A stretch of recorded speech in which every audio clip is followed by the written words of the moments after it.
now is as good of a time as any. And it's not often that you could upgrade at a position this late in the season. And yet it feels like the possibility is very real of that being the case. Should Ty Chandler take over running back one duties from Alexander Mattison after an impressive game against the Broncos? Yes, there was still some pass protection issues, but offensive coordinator Wes Phillips said this week he was on the right guys for those blocks, despite giving up 2 quarterback hits in his 5 pass block attempts.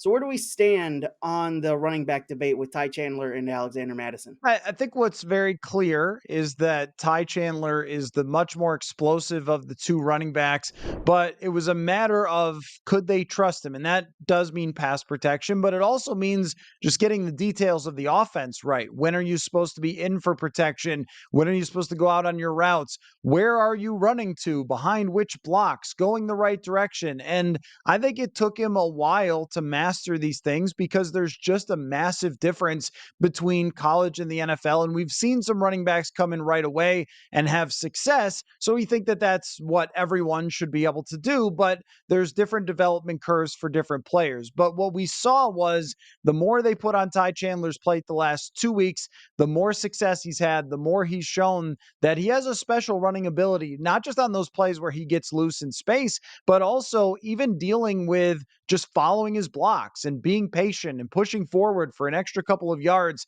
There's a lot to work with Ty Chandler. And the fact that he could take a swing pass on 3rd and 20 and turn it into 19 yards and give them a chance to convert a first down, that's another area in the passing game out of the backfield that's just been very ineffective so far. So I think that their question will come up. Hey, why didn't they do this earlier? I think there was reason for that and why they needed to lean into Alexander Mattison, but now is as good of a time as any. And it's not often that you could upgrade at a position this late in the season. And yet it feels like the possibility is very real of that being the case. Now we have to keep in mind as we judge if Chandler gets more opportunity, that Chicago is one of the best run defenses in the NFL. So that's both a justification and also a little bit of a hedge of, look, we're not going to be able to know maybe just based on this game what's going to happen going forward. But I think Chandler is the better option. Doesn't mean that Mattison should be fully benched and never play again,